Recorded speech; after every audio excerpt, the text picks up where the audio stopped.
കഴിഞ്ഞ ദിവസം ഒഡീഷയിൽ നിന്ന് ഒരു വൻ സ്വർണ്ണ ശേഖരം കണ്ടെത്തുകയുണ്ടായി. നമുക്കറിയാം നമ്മുടെ സ്വർണ്ണവില റോക്കറ്റിനേക്കാൾ സ്പീഡിൽ കുതിച്ചുകൊണ്ടിരിക്കുകയാണ്.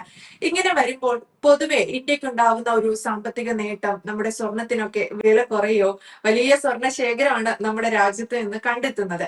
ഇതിന്റെ ഒരു ഗുണം എങ്ങനെയാവും നമ്മുടെ രാജ്യത്തിന് ലഭിക്കുക? ഭയങ്കര എക്കണോമിക്കൽ ഗ്രോത്ത് അല്ലേ ഉണ്ടാവാൻ പോകുന്നത്. ഗുണമെന്ന് പറഞ്ഞാൽ ഈ സ്വർണം എന്ന് പറഞ്ഞാൽ ഇപ്പൊ ലോകത്തെ ഏറ്റവും വലിയ അല്ലെങ്കിൽ സമ്പാദ്യ സംവിധാനം, അല്ലെങ്കിൽ ലോകത്തിൽ ഏറ്റവും കൂടുതൽ വില വന്നുകൊണ്ടിരിക്കുന്ന, അടിക്കടി വില വർദ്ധിച്ചുകൊണ്ടിരിക്കുന്ന ഒരു ലോകമാണല്ലോ. ഇപ്പൊ ഈ സ്പേസിൽ ഉൾപ്പെടെയുള്ള അത് നിർമ്മിക്കുന്നതിന് വേണ്ടി സ്വർണം വേണ്ടി വരുന്നു എന്നാണ് നമ്മൾ പറയുന്നത്. കാരണം ഈ ബഹിരാകാശത്തേക്ക് പോകുന്ന വാഹനങ്ങളിൽ അതിനകത്ത് ചില പാർട്സുകളും ഒക്കെ. അപ്പം ഇതിനകത്ത് ഒഡീഷയില് ആണ് ഇത് കണ്ടെത്തിയിട്ടുള്ളത്. ഒഡീഷയിലെ സ്വർണ്ണശേഖരം ഉള്ള ഒരു സംസ്ഥാനമാണ്. അപ്പൊ അതിനകത്തൊരു 4 ജില്ലയില് ഇപ്പൊ വ്യാപിച്ചു കിടക്കുന്നു. വളരെ വലിയ ഹ്യൂജ് ആയിട്ടുള്ള ഇതുണ്ടെന്നാണ് ഒഡീഷ സർക്കാർ അതിനകത്ത് പറഞ്ഞിരിക്കുന്നത്. കാരണം അതിന്റെ ഒരു കണക്ക് പോലും എടുക്കാൻ പറ്റത്തില്ല. കാരണം കണക്ക് എങ്ങനെ എടുക്കാൻ പറ്റുന്നത്? ഇപ്പൊ ഖനനം ചെയ്ത് എടുക്കും തോറുവേ അതിനകത്ത് എന്തോ ഉണ്ട്. എന്തായാലും അത്രയ്ക്ക് വലിയ 4 ജില്ലയിൽ വ്യാപിച്ചു കിടക്കുന്ന ഖനി എന്നൊക്കെ പറയുമ്പോൾ വലിയ ശേഖരമാണ്. അപ്പം ഈ ഇതുള്ളത് നമുക്ക് നമ്മുടെ ഗവൺമെന്റിന്റെ കയ്യിലിരിക്കുന്ന നമ്മുടെ അല്ലെങ്കിൽ നമ്മൾ ഗവൺമെന്റിന്റെ കയ്യിലിരിക്കുന്ന സ്വർണ്ണം എന്ന് പറഞ്ഞാൽ ഏതാണ്ട് 829 ടൺ സ്വർണ്ണേ ഉള്ളൂ. അപ്പം പക്ഷേ നമ്മുടെ ഇന്ത്യ മഹാരാജ്യത്ത് വേറൊരു വലിയ കാര്യമുണ്ട്. ഇപ്പൊ ഈ എക്കണോമിക്കൽ ഗ്രോത്തിനകത്ത് ഞാൻ ഈ പറഞ്ഞ പോലെ ഒക്കെ വരുമ്പോഴും ഈ ലോകത്തെ ഞെട്ടിക്കുന്ന ഒരു സംഭവം ഇന്ത്യ മഹാരാജ്യത്തുണ്ട്. അതിനകത്തെന്ന് പറഞ്ഞാൽ നമ്മുടെ ഇന്ത്യയുടെ കയ്യിൽ മാത്രം നമ്മളുടെ സാധാരണ ഇപ്പം ഈ പറയുന്ന ഈ നമ്മുടെ ഈ പറയുന്ന സ്ത്രീകൾ, ഓരോ സ്ത്രീകൾ ഇപ്പം നിങ്ങൾ ഉൾപ്പെടെയുള്ള സ്ത്രീകൾ ഇന്ത്യയിലും ഉള്ള ഉടനീളമുള്ള എട്ടുതാലി ഉൾപ്പെടെ ഉള്ളത് പരിശോധിക്കുമ്പോൾ ഇവിടെ പ്രൈവറ്റ് ആയിട്ടിരിക്കുന്ന സ്വർണത്തിന്റെ കണക്കെന്ന് പറഞ്ഞാൽ ഏതാണ്ട് 25 തൊട്ട് 30 ടൺ വരെയാണ്.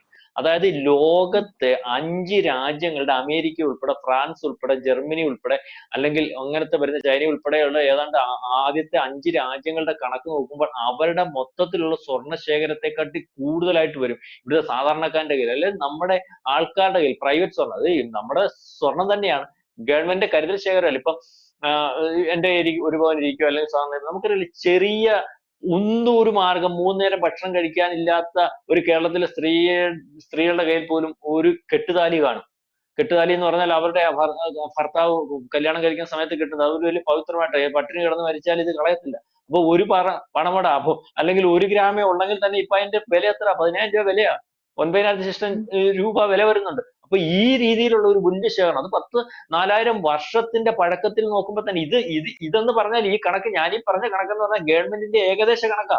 25,000 തൊട്ട് 30,000 ടൺ വരുമെന്ന് പറഞ്ഞു. 25,000 കാണുമെന്ന് ഉറപ്പിച്ചിട്ടുണ്ട് ഗവൺമെന്റ്. അത് 30,000 വരെ പോകാമെന്ന് പറയുന്നുണ്ട്. അപ്പം നമ്മളുടെ രാജ്യത്തിനകത്തെ ആ ഒരു നിക്ഷേപം, അല്ലെങ്കിൽ ഇവിടുത്തെ ജനങ്ങളുടെ കയ്യിലിരിക്കുന്ന സ്വർണം അത്രയ്ക്ക് വലുപ്പത്തിലുണ്ട്. അപ്പം നമ്മുടെ രാജ്യത്തിന് ആ രീതിയിലുള്ള ഗ്രോത്ത് ഇത്ര വലുതായിട്ടുണ്ട്. കഴിഞ്ഞ കുറെ കാലങ്ങളായിട്ട് മനസ്സിലായ 1 പവൻ സ്വർണം ഒരു 10 കൊല്ലം മുമ്പ് ഒരുത്തന്റെ കഴുത്തിൽ ഇങ്ങനെ കിടക്കുക. ആ സ്വർണത്തിന്റെ വാല്യൂ ഇപ്പൊ എത്ര വേണ്ടി സാമ്പത്തികമായിട്ട് നമ്മുടെ രാജ്യത്തിനകത്തുള്ള ആൾക്കാരുടെ വളർച്ച ഉണ്ടായിട്ടുണ്ട്.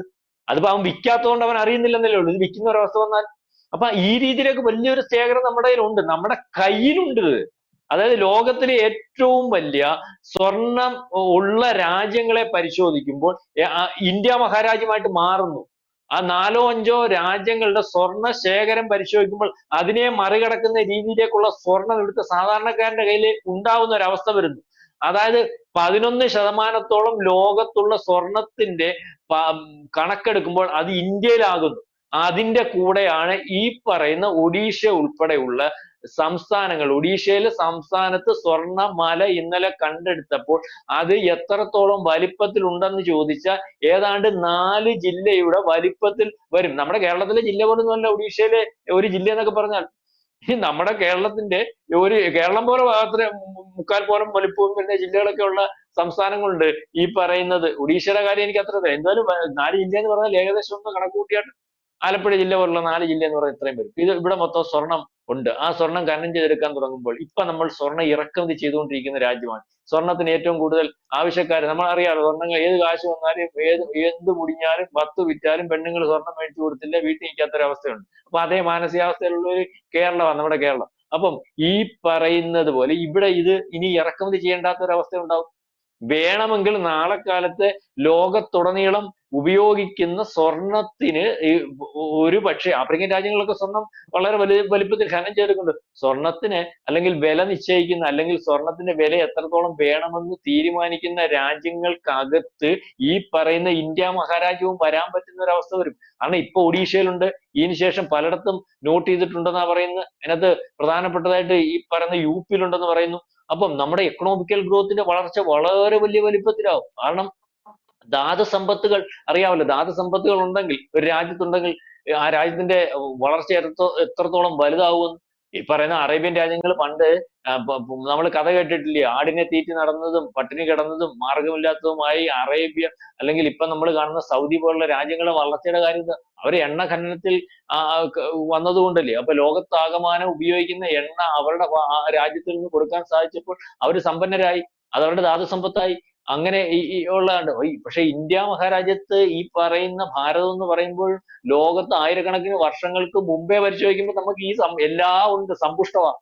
ഇത് എവിടൊക്കെ ഉണ്ടെന്ന് അറിയാമെങ്കിൽ പോലും അവിടെ ഇരിക്കട്ട് വച്ചാട്ടാണ് നേരത്തെ ഉള്ളവർക്ക് ഈ വിദേശ രാജ്യങ്ങൾ പറഞ്ഞിട്ടുള്ളത്. ഇപ്പം കോൺഗ്രസ് ഭരിച്ചുകൊണ്ടിരിക്കുന്നെങ്കിൽ ഈ ഒഡീഷയിലെ സ്വർണം കണ്ടെത്തി എന്ന് പറയുമ്പോൾ ഒരു റിപ്പോർട്ട് നമ്മളിപ്പോ മനസ്സിലാക്കിയ അനുസരിച്ച് ഇവിടുത്തെ ഇരിക്കുന്ന പ്രധാനമന്ത്രി കൊച്ചാട്ടൻ വിളിച്ചിട്ട് വെളിയിലത്തെ ഈ അമേരിക്കയുള്ള കൊച്ചാട്ടൻ്റെ അടുത്ത് പറയും. കാരണം ഇവിടുത്തെ പ്രധാനമന്ത്രി കോൺഗ്രസിന്റെ അല്ലെങ്കിൽ അവരൊക്കെയാണ് തീരുമാനിക്കുക. ആ കൊച്ചാട്ടൻ്റെ അടുത്ത് പറയും, ഇതുപോലെ കൊച്ചാട്ട ഇവിടെ കുറെ സ്വർണം, അത് മിണ്ടണ്ട അവിടെ വെച്ചേരെ, ഇപ്പൊ അത് എടുത്തുകൊണ്ട് വന്നു കഴിഞ്ഞാൽ ഞങ്ങളെ കാട്ടി ഒരു പക്ഷെ കുറെ കാലം കഴിയുമ്പോൾ നിങ്ങൾ വലുതാവും, അപ്പൊ നിനക്ക് ചാപ്പാടിക്കാനുള്ള സംവിധാനം നമ്മൾ തരാം, നീ ഇന്ത്യ വളർത്താനൊന്നും നിൽക്കണ്ടെന്നൊക്കെ ഉള്ള കാര്യം. ഇപ്പോഴത്തെ 2014 ശേഷമുള്ള ഭരണാധികാരി നോക്കുമ്പോൾ അവർ ഈ പള്ള വെറുപ്പിക്കുന്ന ഐറ്റം അല്ലല്ലോ. കാരണം ഒരു സഞ്ചി എടുത്ത് തോളയിലിട്ടോണ്ട് നടക്കുന്ന ഒരു പ്രധാനമന്ത്രിയും അല്ലെങ്കിൽ എനിക്ക് പ്രധാനമന്ത്രി പദം വേണ്ട, ഇപ്പൊ ഏൽപ്പിച്ചിരിക്കുന്നത് വൃത്തിയായിട്ട് ചെയ്തുകൊണ്ടിരിക്കുക എന്ന് പറയുന്ന യോഗിയൊക്കെയാണ്. വീട്ടിൽ പോലും പോകാതെ സന്യാസിമാരെത്തിക്കുന്നത്. അപ്പൊ അവർക്ക് ഇന്ത്യ വളരണം, അവരുടെ പ്രജകൾ വളരണം എന്നുള്ള താല്പര്യത്തിൽ വന്നപ്പോൾ അവരിതൊക്കെ കണ്ടുപിടിക്കാൻ തുടങ്ങി, ഖനനം ചെയ്ത് എടുക്കാൻ തുടങ്ങി.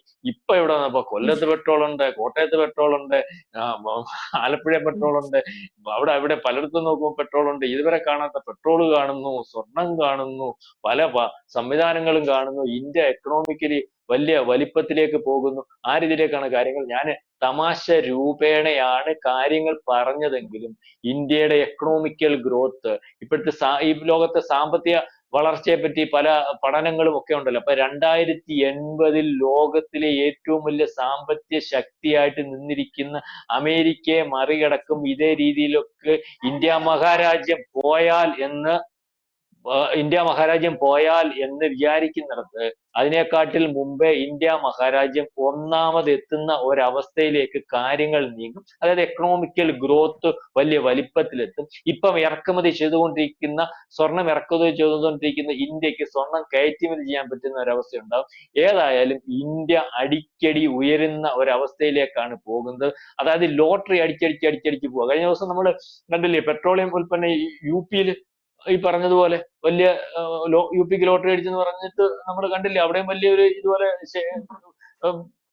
അല്ലെങ്കിൽ പെട്രോളിയത്തിന്റെ ആണ്ട് ശേഖരം കണ്ടെത്തി ഭയങ്കര സമ്പത്താ വരാൻ പോകുന്നത്. അപ്പം ഈ പറയുന്ന പോലെ ഇന്ത്യക്ക് രക്ഷകരായിട്ട് നിൽക്കുന്ന ഇവര് ഭരിച്ച് മുന്നോട്ട് പോയാൽ ഇവിടുത്തെ പ്രജകൾ രക്ഷപ്പെടുന്ന ഒരു അവസ്ഥയുണ്ടാവും. ഇന്ത്യ ലോകത്തിന്റെ നെറുകിലേക്ക് എത്തുന്ന അവസ്ഥ ഉണ്ടാവും. അതുപോലെ ഇന്നലത്തെ റിപ്പോർട്ട് ഈ സ്വർണം കണ്ടുപിടിച്ചതിന് നാളെ ഇനി എന്തോ വരുമെന്നും അല്ലെങ്കിൽ എവിടുന്ന് എന്തോ കണ്ടുപിടിക്കുമെന്നും ഒന്നും അറിയത്തില്ല. ഏതായാലും കണ്ടുപിടിക്കും എന്നുള്ള പ്രതീക്ഷയിൽ നമുക്ക് വാഴണം. കാരണം ഇതൊക്കെ അവിടെ ഇവിടെ ഇരിപ്പുണ്ടെന്നുള്ള കാര്യം നേരത്തെയുള്ള റിപ്പോർട്ടുകളുണ്ട് അനുജയ്. കാരണം ഗവൺമെന്റ് കയ്യിൽ തന്നെ ഇരിപ്പുണ്ട്, അതൊക്കെ പൂഴ്ത്തി വെച്ചിരിക്കുകയായിരുന്നു. ഇപ്പൊ ഇവരെ തെരഞ്ഞു പിടിച്ചിട്ട് അതിന്റെ പുറകെ നിന്നിട്ട് രക്ഷപ്പെടുത്താൻ നിൽക്കുന്നവരാണല്ലോ. അല്ലാതെ വല്ലവന്റെ എങ്ങനെ അച്ചാരം മേടിച്ചിട്ട് ഉറ്റി കൊടുക്കാൻ നിൽക്കുന്നവരാണല്ലോ. ഏതായാലും നമുക്ക് സന്തോഷമുള്ള വാർത്തയാണ്. ലോകത്തിന്റെ നെറിയിലേക്ക് ഇന്ത്യ പോവുകയാണ്. ഈ നേരത്തെ തന്നെ ഇന്ത്യയുടെ കയ്യിലിരിക്കുന്ന സ്വർണം ഇന്ന് ലോകത്ത് ഈ പറയുന്ന ആരുടെയും കയ്യിൽ, ഞാൻ പറഞ്ഞ 5 രാജ്യങ്ങൾ, ആദ്യത്തെ 5 രാജ്യങ്ങൾ എന്ന് പറഞ്ഞാൽ അമേരിക്ക വരും. അത് കഴിഞ്ഞിട്ട് എനിക്ക് തോന്നുന്നു മൂന്നാമത് ഇറ്റലി വരും, രണ്ടാമത് ജർമ്മനി വരും. പിന്നെ അതിനകത്ത് ഈ പറയുന്ന ചൈനയുടെ 32,000 ടൺ സ്വർണ്ണമുണ്ട്.